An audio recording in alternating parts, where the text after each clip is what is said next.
Je sais pas, il y en a qui regardent leur Bible, mais ils font des trucs comme ça. Avec les yeux et tout, je dis, c'est bizarre. C'est une Bible interactive.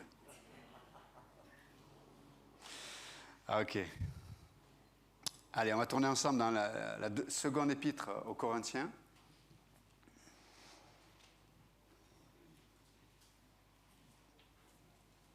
Chapitre 1, verset 21, s'il vous plaît. 2 Corinthiens, chapitre 1, verset 21. « Et celui qui nous a affermis avec vous en Christ et qui nous a oints, c'est Dieu, lequel nous a aussi marqués d'un sceau et a mis dans nos cœurs les arts de l'esprit. Or je prends Dieu à témoin sur mon âme que c'est pour vous épargner que je ne suis plus allé à Corinthe. Non pas que nous dominions sur votre foi, mais nous contribuons à votre joie, car vous êtes fermes dans la foi. » Un autre passage, là on va aller dans le second livre de l'Ancien Testament, le livre de l'Exode, au chapitre 30. Exode, chapitre 30. On va lire à partir du verset 22. L'Éternel parla à Moïse et dit « Prends des meilleurs aromates, 500 cycles de myrrhe, de celles qui coulent d'elles-mêmes, la moitié, soit 250 cycles de cinnamome aromatique, 250 cycles de roseau aromatique, 500 cycles de casses, selon le cycle du sanctuaire, et un hin d'huile d'olive. Tu feras avec cela une huile pour l'onction sainte, composition de parfum selon l'art du parfumeur. Ce sera l'huile pour l'onction sainte. » Notre Dieu, te demandons dans ta grâce de venir parler à nos cœurs. C'est que l'homme cherche tellement des solutions qui sont tellement loin de ta provision, Seigneur. Et ce matin, ta provision, c'est ta parole. Et c'est cette onction que tu veux déverser sur nous à cause de ta grâce, à cause de ton nom. Dans le nom de Jésus, nous prions. Amen. Ok, donc, on va... Pour ce culte, on va continuer de parler de l'onction. Et donc, nous avons vu dans 2 Corinthiens, chapitre 1, que nous avons reçu une onction. Vous vous souvenez, dans 1 Jean, chapitre 2, versets 20 et 27, l'apôtre Jean nous dit que nous, on a reçu une onction qui nous permet de discerner le mensonge. Et le mensonge sur la nature de Dieu. Et sur la nature notamment de Jésus-Christ. Et donc ce matin aussi, nous allons voir que, on va dire, essayer de façon pratique, qu'est-ce que ça implique d'avoir reçu cette onction. Et je demanderais vraiment, vous qui êtes sur place ici, peut-être ceux qui écoutent sur Internet, ceux qui sont dans la salle de la cafétéria, je vous demande d'écouter parce que, vous savez, on vit tous des défis, des difficultés. Certains même ont des problèmes, ça peut arriver. Vous savez, les problèmes, ça arrive. Mais le souci, c'est que Dieu a un moyen de guérir, un moyen de sauver, un moyen de soulager, un moyen de donner une direction, un moyen de changer, un moyen de transformer, un moyen de changer la donne. La question c'est, on n'est pas concentré, on ne regarde pas ce moyen-là. Et ce moyen-là, le premier moyen que Dieu utilise, le premier, c'est sa parole. Dans l'Écriture, il dit que Dieu envoyait sa parole et il les guérit. Donc, si on n'est pas concentré, si quelque part on ne se fait pas violence pour se dire « Là, Seigneur, je sais que tu as une parole pour moi et je veux pas être distrait. Je ne veux pas être occupé dans mes pensées, intérieurement comme extérieurement. Je ne veux pas être pris par tellement de choses que, en fait, j'entends rien. J'écoute rien. Et si tu n'écoutes rien, tu vas sortir comme tu es venu. C'est ton choix. Mais si tu es là, juste attends-toi à Dieu. Là où tu es, peu importe dans l'expérience dans laquelle tu es aujourd'hui, peu importe tes difficultés, peu importe tes mauvaises décisions, peu importe ta colère, peu importe ta frustration, peu importe ton découragement ou ton manque d'attente même vis-à-vis de Dieu, je vous demande d'écouter. Et Seigneur, que ton onction brise le joug de ma vie, sur ma vie. Parce que votre âme, votre vie est précieuse aux yeux de Dieu. Au point qu'il est allé même à la croix. Son corps percé, humilié, crucifié. Donc écoute. Écoute-moi, dit l'Éternel, et tu vivras. Donc, la première chose que je voudrais voir avec vous, c'est l'onction. Bien sûr, on sait que c'était une huile qui permettait de mettre à part quelqu'un. Là, en l'occurrence, c'était des prêtres, mais nous avons vu que des prophètes étaient mis à part par l'onction, des rois étaient mis à part par l'onction, mais l'Écriture nous dit qu'on a lu dans 2 Corinthiens 1, que vous et moi, on a reçu cette onction et qu'on a été mis à part par Dieu. C'est quand même incroyable. Et on a illustré ça avec les enfants, c'était quand? Vendredi matin. Et il me faut quelqu'un. Bienvenue, viens. Je sais que tu es rapide, comme l'éclair. C'est pour ça qu'on l'appelle bienvenue. C'est que tu t'y attends pas, il est là. Bienvenue. Et donc, imaginez-vous, il est là, et puis vous avez déjà participé, quand vous étiez enfant ou même plus grand, au moment où tu es en cours de sport et on choisit l'équipe.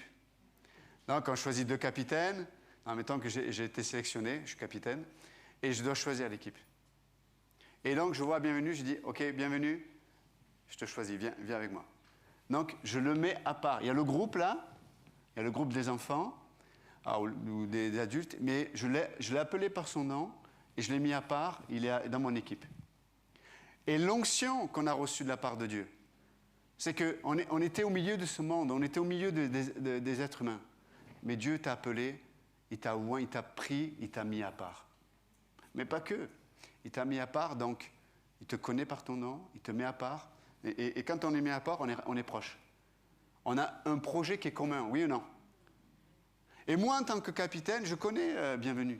Mieux que lui-même. N'oubliez pas, l'image du capitaine, on parle de Christ. OK?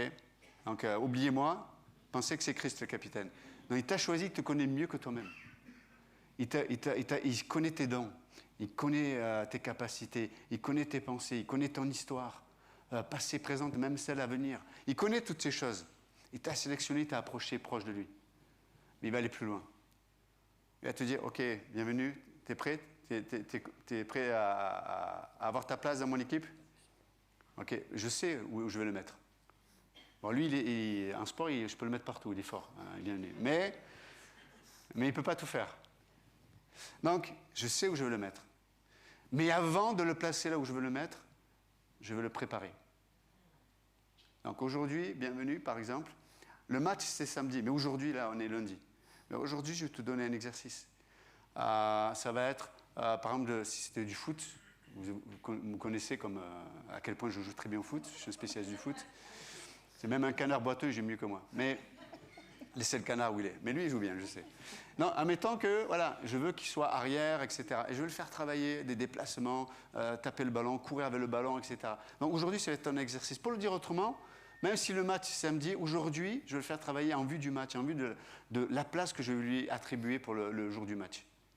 De la même façon, on a été oint par Dieu, on a été sélectionné, on a été approché de lui. Et aujourd'hui, chaque jour, Dieu a un projet pour toi.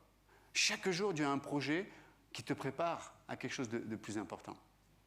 Et peut-être, voilà, maintenant, de façon spirituelle, je lui dis, voilà, aujourd'hui, l'exercice, ça va être le pardon. Ah. Et je vais mettre des situations. Aujourd'hui, ça va être d'avoir une pensée positive, de penser avec moi. Ça va être l'exercice. Et chaque jour, bienvenue, merci beaucoup, merci, on peut l'applaudir. Okay. Donc, chaque jour, Dieu a un exercice en vue de quelque chose de plus important. Et ce plus important, c'est ces moments cruciaux dans nos vies où il va y avoir une décision pour être transformé à l'image de Dieu. Tu sais, c'est comme, il y a des rendez-vous comme ça et on peut les louper. Et quand je dis on peut les louper, ça veut dire on peut s'endurcir.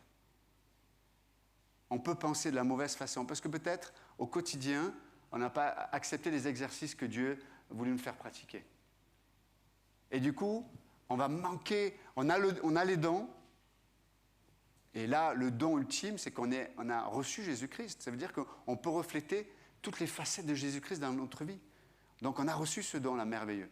Mais peut-être qu'en ne pratiquant pas l'exercice au quotidien que Dieu voudrait nous faire, eh bien, on va se retrouver le jour du match, on a le don, mais peut-être notre corps d'âme n'est pas préparé. Comme un corps physique, peut-être, il a les dons, techniquement il est capable, mais il ne s'est pas entraîné. C'est-à-dire qu'au jour J du match, il ne va pas tenir. Ou alors, il aura la technique, mais pas le physique, donc il ne sera pas capable de faire ce qu'il aimerait faire. Combien de chrétiens aujourd'hui sont amers, frustrés, découragés? Parce qu'ils savent ce qu'il faudrait faire, ils savent comment il faudrait penser, ils savent quel est le cœur de Dieu, mais leur corps d'âme n'a pas été entraîné. Ils n'arrivent pas. Ils n'arrivent pas à pardonner de cœur, je veux dire. C'est-à-dire que sur le principe, ils pardonnent, mais dans leur cœur, quand ils voient la personne, il y a toujours cette image de jugement. Ils ont mis, le jugement, c'est mettre une étiquette sur quelque chose, sur quelqu'un. On peut mettre une étiquette sur le christianisme, on peut mettre une étiquette sur l'Église, on peut mettre une étiquette sur soi-même. On a raté l'exercice que Dieu voulait nous faire pratiquer. Vous comprenez l'idée? Mais chaque jour, Dieu a un exercice. Pourquoi? Parce que tu as été choisi, tu as été oint par Dieu. Tu as été approché de lui.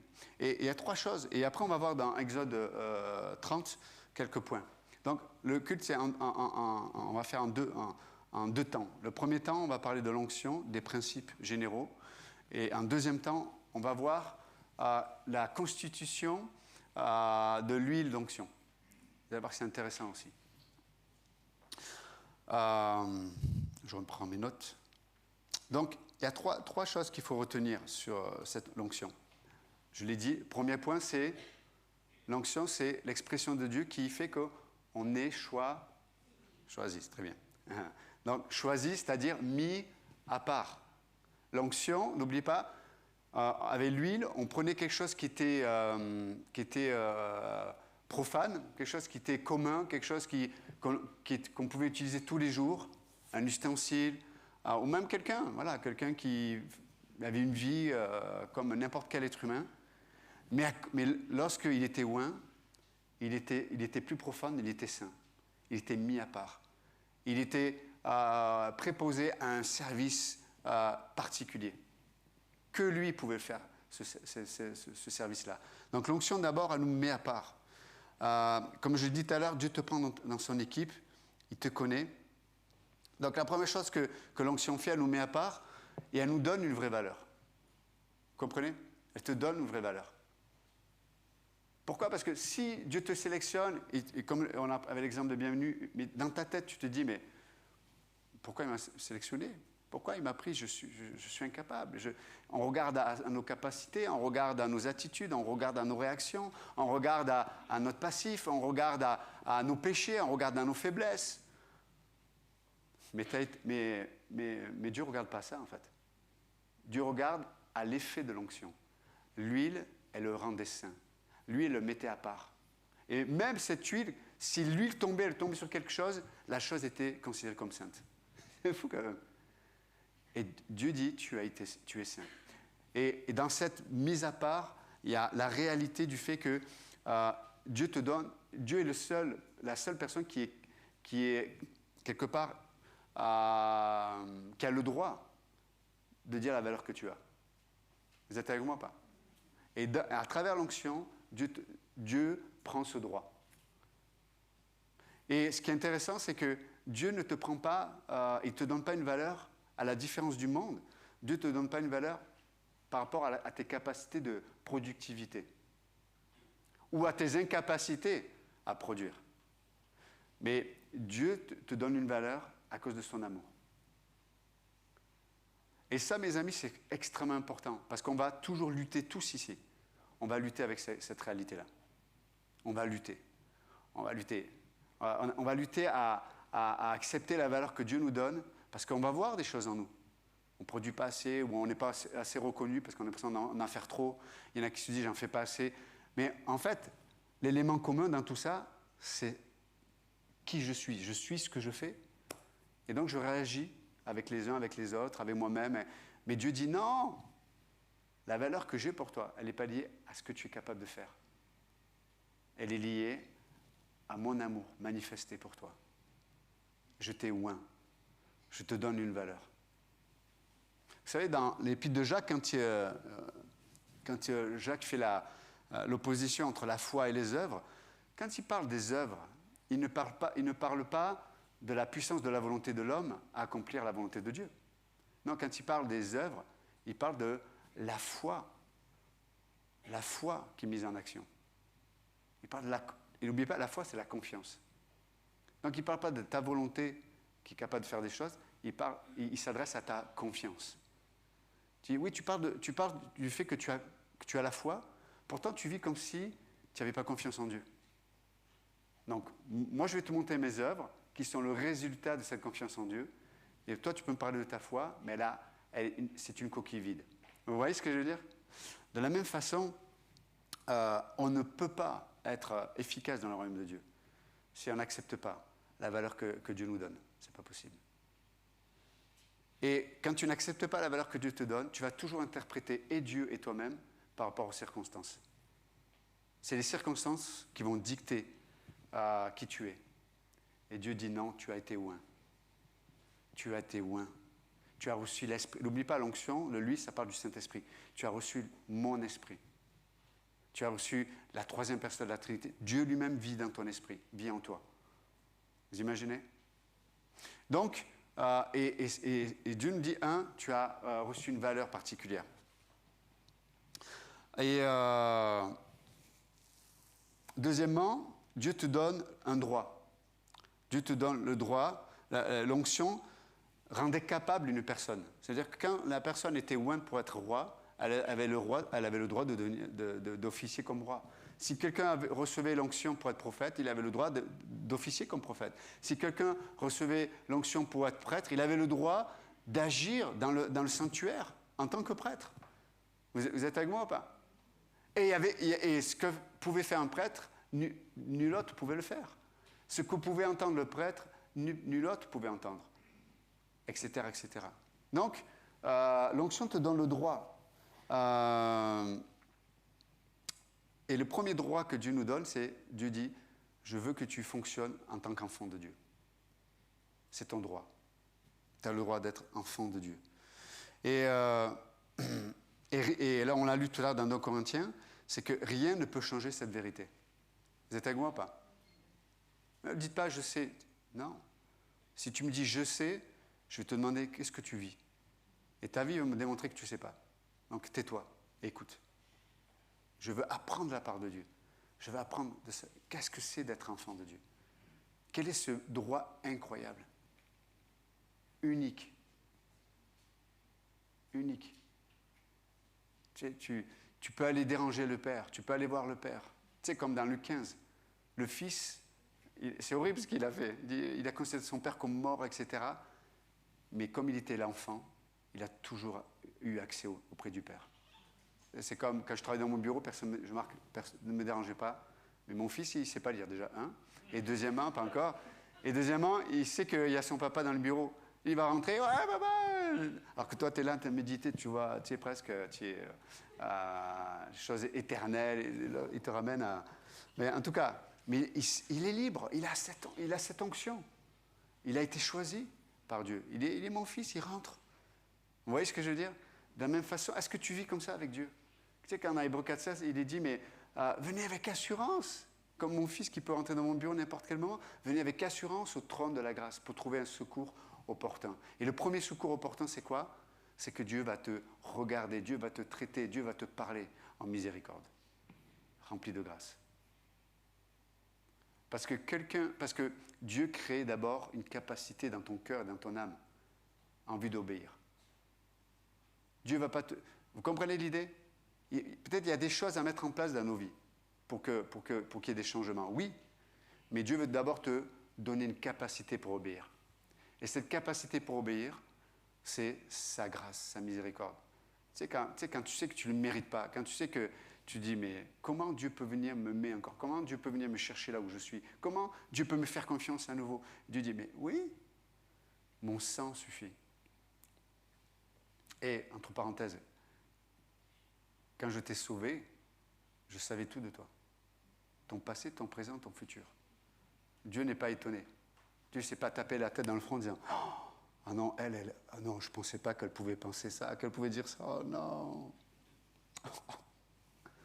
Non, il n'est pas étonné. Il dit « Non, non. » Quand Pierre a trahi Jésus, Jésus n'était pas étonné. Il a juste regardé dans les yeux. Il dit « Pierre, je sais.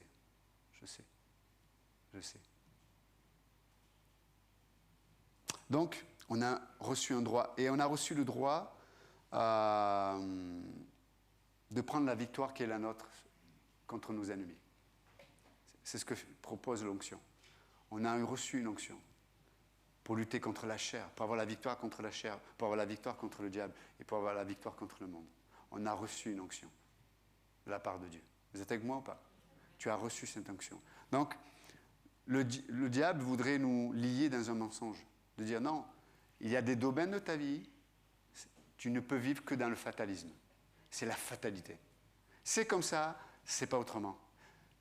Ta mère était comme ça, ta grand-mère était comme ça, à l'époque des dinosaures, ta grand-mère était comme ça aussi. C'est comme ça. Voilà. Même en présence de ta grand-mère, les dinosaures, ils ont tous disparu. Tellement que c'était comme ça. Donc, je vous donne ce matin le secret de comment les dinosaures ont disparu. Ils n'ont pas supporté. Donc, mais Dieu dit non. Non, oui. Dans ta nature, dans tes gènes, tu es comme ça. Oui, mais tu as reçu une onction. Tu as été mis à part. Tu as été sanctifié. Tu as été choisi. Il n'y a plus... Avec Dieu, le fatalisme n'existe pas. Vous êtes avec moi ou pas? Ça, c'est notre religion. Hein? Si vous n'êtes pas au courant, eux, ils sont au courant. Et là, il y en a plein de courants. Mais l'idée, elle est là. Et la troisième chose, c'est que la troisième chose que fait l'onction, c'est qu'elle nous donne accès aux moyens d'être équipés. Vous êtes avec moi ou pas?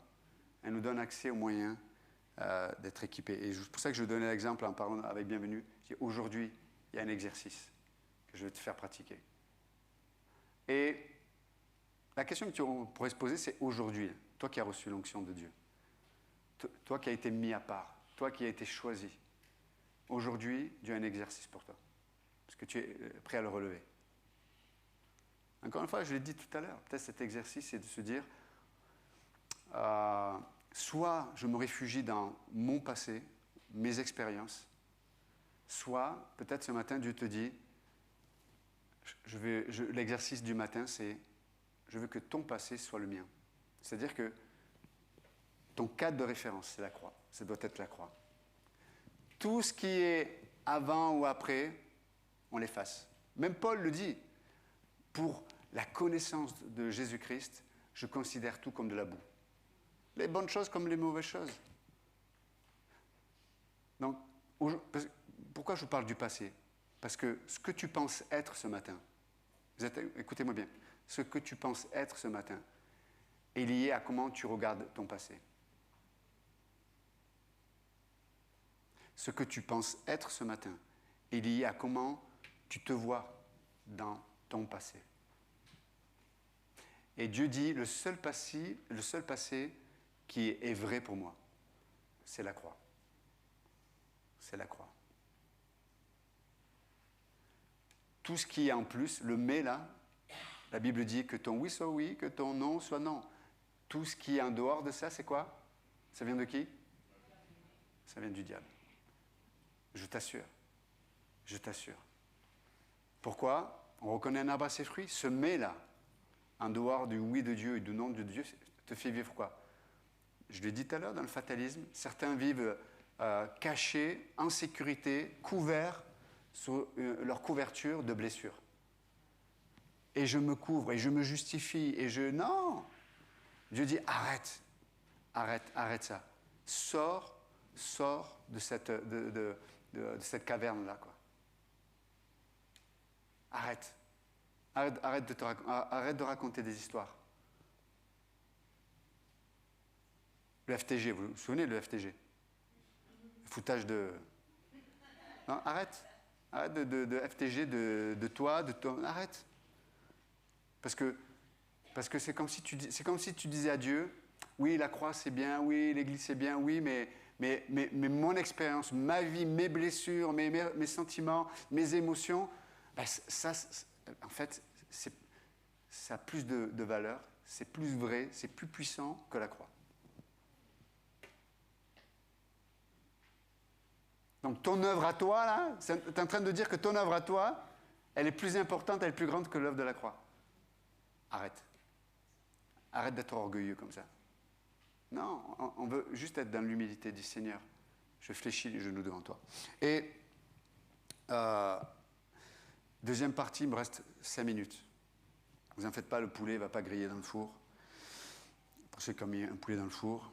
Mais juste, il y a cette huile-là qui faisait qu'une personne pouvait, banale, elle pouvait rentrer dans un exercice qui était éternel, un exercice qui était surnaturel. Cette huile était particulière, elle devait être utilisée, la Bible, si vous lisez le passage, elle devait être utilisée que pour oindre les gens. Si tu l'utilisais pour autre chose, vous savez, Dieu était très humaniste. Il dit que la personne qui utilise l'huile d'onction pour autre chose que l'onction, on le mettait à mort. Non, mais il faut comprendre son passé, il faut comprendre qu'il n'a pas fait exprès. Non, tu mets à mort, on ne discute pas. Très humaniste, Dieu. Mais bon, c'est un autre sujet. Mais là, l'idée, c'est que les 5 aromates, en tout cas les 5 éléments de l'huile d'onction, on va juste regarder parce que c'est très intéressant. Il y a les aromates, il y a la myrrhe, il y a la cannelle ou le cinnamon, la casse et l'huile d'olive. Et c'est très intéressant parce que cette composition, elle peut être divisée en 2 x 2, et puis le résultat, c'est l'huile d'olive. Mais les deux premiers éléments, ils vont ensemble, mais ils sont, dans leur définition, ils sont contradictoires. Je m'explique. C'est que le premier élément, dans Exode 30, il dit que cette huile doit être faite, premièrement, avec des aromates. Et le mot aromate, ça parle d'un élément odorifiant, mais une odeur c'est quelque chose qui doit être sucré, qui doit être doux, quoi. Quelque chose de sucré, quelque chose qui doit être doux et d'une qualité excellente. Et le mot qualité excellente, c'est le mot, tu sais, quand tu secoues une plante, et il n'y a que les éléments qui sont arrivés à maturité, les premiers éléments. C'est-à-dire, c'est là où la sève a donné ce qu'elle a de meilleur. Mais tu le secoues, et c'est le mot excellence là, c'est secouer pour que la chose mûre puisse être récoltée. Donc, c'est ce mot-là. Mais là, ça nous parle donc ces herbes odorifiantes nous parlent de quelque chose de sucré, de doux. Et bien sûr, l'onction de Dieu, dans cette onction, dans cette huile, dans cette œuvre de l'esprit, il y a la douceur. Et la douceur, c'est quoi? C'est de ressentir l'amour de Dieu. On va dire, c'est être rempli dans ton âme, rempli par l'esprit. Ça parle des dons de Dieu. Ça parle de la douceur de Dieu, de l'humilité de Jésus, de sa gentillesse, de sa patience envers nous. C'est doux, non? Tu vois, des fois, on mériterait d'être condamné. Et tu as l'impression, tu dis, là, je vais en prendre une, mais ça va se faire mal, quoi. Et Dieu te dit, non, viens là. Et je te fais un câlin. Viens là, tu vois. La douceur, il y a la douceur. Mais là, c'est intéressant, il est dit que cette aromate, elle doit être prise, il y a l'exercice de l'être humain pour récolter cette aromate. C'est-à-dire, il faut la récupérer, il faut la secouer, quoi. C'est-à-dire que l'amour de Dieu, ça s'entretient. On va dire que être rempli de l'esprit, la plénitude de l'esprit, ça s'entretient. C'est comme si Dieu disait, mais pour cette douceur-là, pour l'expérimenter, j'appelle à ta foi, j'appelle à ta confiance. Prends, goûte combien je suis bon. Mais il y a comme il faut secouer, il y a une violence à avoir sur soi-même pour goûter à cette douceur. C'est intéressant, non? Par contre, le deuxième élément, c'est la myrrhe. Et la racine du mot myrrhe, c'est le mot amertume ou ce qui irrite. C'est l'amertume ou ce qui irrite. C'est quelque chose qui t'irrite, quelque chose qui t'agresse. Et c'est intéressant parce que dans ce passage, il dit c'est la myrrhe qui coule. Ça veut dire, le mot en hébreu, ça signifie qui n'est pas qui se meurt rapidement. C'est quelque chose qui coule d'elle-même. Ça signifie que tu ne dois pas intervenir pour que ça coule. Ça doit couler de soi. Et donc la première aromate, ça parle de la douceur, tu vois, et là, la deuxième, la myrrhe, c'est qui coule. Et là, toi, tu n'as rien à faire là-dedans. Surtout rien à faire. Mais il dit que il y a une forme d'amertume, une forme de quelque chose qui irrite, quelque chose qui vient de la part de Dieu. Et ça, c'est intéressant. Pourquoi? C'est que vous avez remarqué que tu sais, comme je ne sais plus dans quel passage, je crois dans Daniel, tu sais, quand il mange le livre dans Apocalypse aussi, il est doux d'abord à la bouche, mais l'arrière-goût, il est quoi? Il est amer. Ça irrite un peu, quoi. Parce que la chair, ça veut dire que tes émotions, tes raisonnements, tes conclusions vont s'irriter face à ce qui coule de la part de Dieu. Vous êtes avec moi ou pas? Et c'est intéressant que ces deux éléments contradictoires sont les deux premiers éléments. Il y a la douceur, il y a le sucré. On aime le sucré, hein? On mange sans faim le sucré. Et en même temps, il y a l'amertume. Mais les deux sont nécessaires. Et combien d'entre nous, on réduit Dieu à juste un de ces deux éléments? Ouais, quand je pense à Dieu, c'est amer. Ou certains, il est doux. Qu'est-ce qui fait que... Non, en fait, il y a les deux. Et donc, des fois, il y a des gens qui sont là assis, tant qu'on parle de l'amour de Dieu, la gentillesse de Dieu, ils prennent. Mais quand il y a la myrrhe qui arrive, non, ça ne vient pas de Dieu, non, ça, je ne le reçois pas, non. Ouais, mais c'est nécessaire, c'est l'huile d'onction. C'est ce qui amène, c'est ce qui t'équipe, c'est ce qui fait que tu es mis à part. Les deux sont nécessaires. Vous comprenez? Et certains, au contraire, certains sont assis là. Et j'avais connu ça. Je me souviens quand j'avais enseigné à un institut biblique, j'étais au Gabon. Et il y a beaucoup c'était que des leaders, des pasteurs, etc. Mais je parlais des fois avec des gens d'église qui n'étaient pas de Greater Grace, qui étaient d'autres ministères. Ils me disaient, mais nous, la semaine, on vit, on fait notre vie. En plus, apparemment, le sport national, là-bas, c'était de coucher à gauche, à droite. Donc, on couche, on trompe, on fait nos vies, on vit comme si Dieu n'existait pas. Mais le dimanche, on va à l'église, et là, on prend une raclée. Mais si tu vas à l'église et que tu ne prends pas une raclée, tu n'es pas content. Parce que tu sais que tu as péché, donc tu as besoin d'être puni là. Et le fait d'être puni, de recevoir vraiment la culpabilité, la condamnation, c'est comme si tu payais de tous tes péchés de la semaine. Je dis, mais vous êtes malade. Mais vous êtes malade. Mais l'homme naturel est comme ça. Donc il y a des gens qui viennent à l'église et se disent, la douceur, la grâce, ouais, la patience. Non, mais vas-y, pasteur, vas-y, envoie, vas-y, pasteur, fais, vas-y, tape, frappe. Non, il faut les deux. Il y a l'aromate qui est doux, sucré, et la myrrhe. Troisième chose, c'est le cinnamon.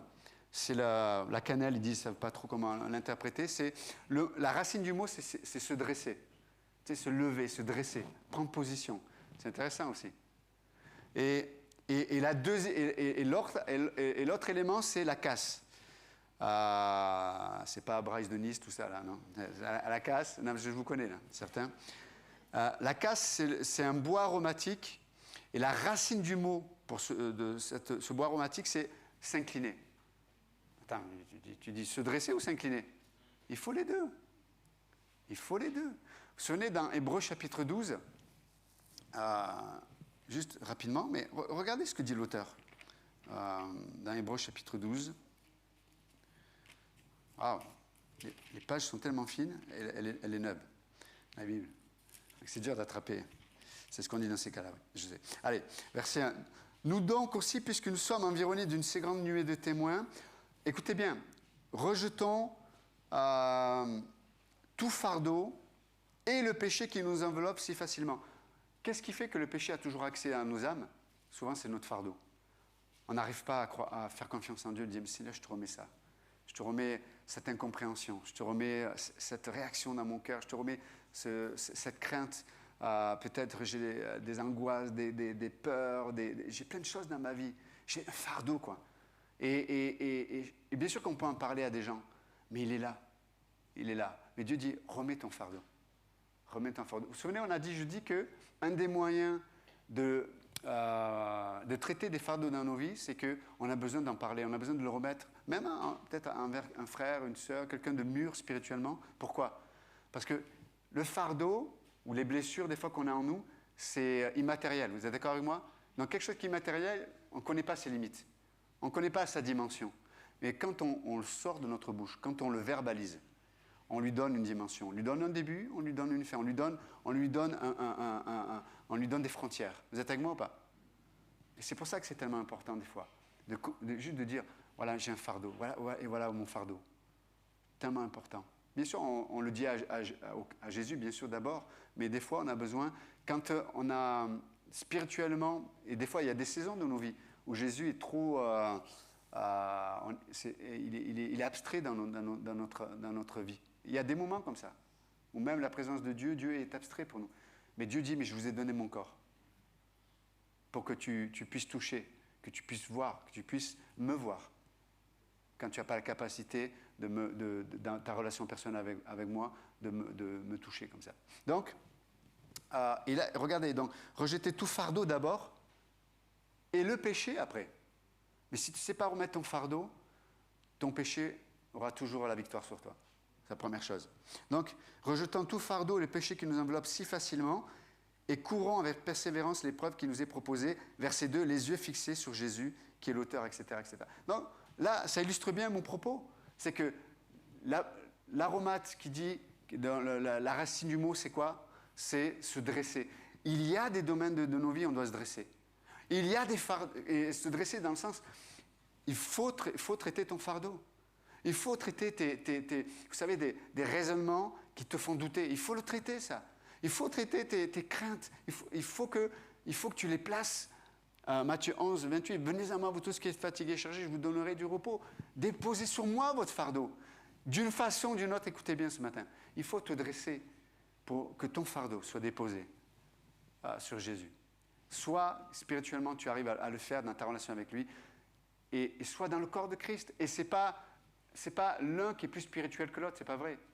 C'est juste dans l'humilité, on reconnaît les saisons de nos vies. Et on a besoin de savoir gérer ça. Mais on doit se dresser des fois aussi contre, il dit, le fardeau, mais contre le péché. De ne pas arrêter de négocier, de dire, mais j'ai tellement été déçu, j'ai tellement fait d'efforts que maintenant j'ai abdiqué. Et quand on abdique, alors là, on a ouvert les vannes en grand. Hein? Non, dresse-toi. C'est l'huile d'onction, tu te dresses contre ces choses-là. Contre le péché, contre des mauvaises pensées, contre des pratiques, comme des habitudes, tu te dresses. Et chaque fois que tu tombes, la Bible dit 7 fois le juste tombe, mais 7 fois il se relève, tu te relèves. Jusqu'à que Dieu te donne la victoire. Vous êtes avec moi ou pas? Oh, amen. Yeah. Josie, t'as reconnu? Et la deuxième chose, c'est quoi? C'est l'autre aromate qui est associé, c'est cet aromate qui dit se courber, se prosterner. C'est la beauté de la nature de Dieu.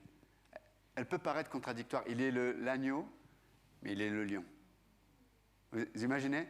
Et nous, on a cette force, on a cette onction qu'on a reçue de la part de Dieu de se lever, de se dresser.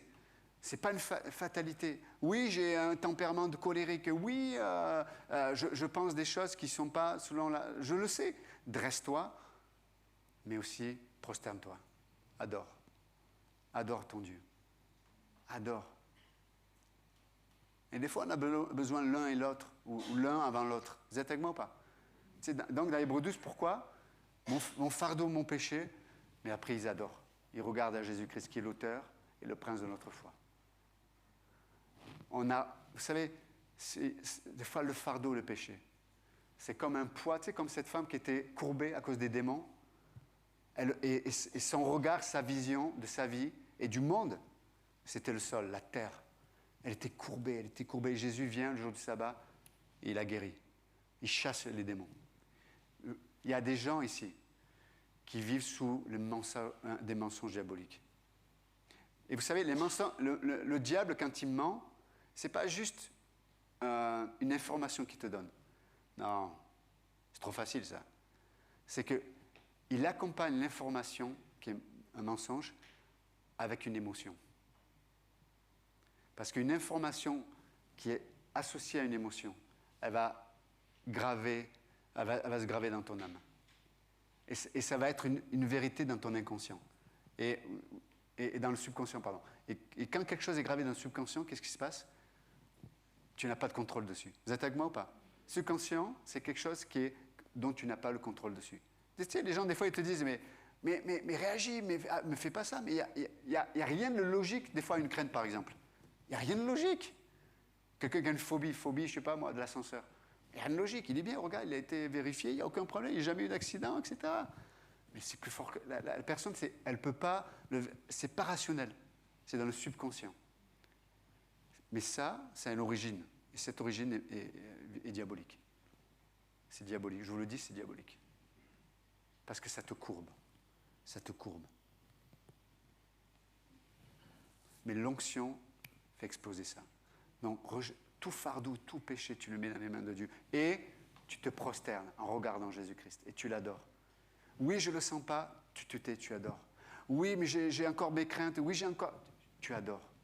Et dans l'adoration, Dieu va opérer une guérison dans ton subconscient. Pourquoi on vient étudier la parole de Dieu? Pourquoi on vient à l'Institut biblique? Pourquoi on place jour après jour? Moi, ça fait 30 ans presque que je suis chrétien. Ça fait 30 ans que je m'inscris à l'Institut biblique, que je prends des cours. 30 ans. Pourquoi? Je connais la puissance du mensonge qui se grave dans le subconscient. Chaque fois que je me place, je prends mes fesses et que je m'assois, que j'écoute. Dieu vient et il grave sa vérité dans mon subconscient. Et vous savez quoi? La parole, elle va filtrer après. Elle va filtrer les choses immatérielles, que je ne vois pas, que je ne comprends pas. Et du jour au lendemain, tu dis, purée, avant j'avais cette phobie-là, je ne me souviens même plus, je ne l'ai plus. Et pourtant, je ne me souviens pas d'un jour où le ciel s'est ouvert, il y a une lumière, et Dieu dit, non! Tu es là, tu es assis, tu es là, et tu ne penses plus à ça? Tu avais même oublié que tu avais ce problème-là. L'opération de la parole de Dieu, c'est l'onction. Et le dernier point, c'est l'huile d'olive. Et l'huile d'olive, ça parle de... c'est intéressant, l'huile, ça parle de quelque chose qui est gras. Quelque chose qui fait que tu n'as plus de sensation, tellement que c'est gras. Tu sais, c'est gras, et quand c'est bien gros, tu le tapes, là, il y a quoi? Il y a quoi? Mais non, hein? Et il n'y a plus de sensation. La graisse fait que c'est l'image de quelque chose qui... Il n'y a plus de sensation. Ok, peut-être l'image... elle n'est pas au top. Mais bon, là, c'est midi 20, j'ai faim, c'est pour ça. Mais donc, il y a le gras. Et le mot pour olive, c'est intéressant, ça parle de l'épanouissement.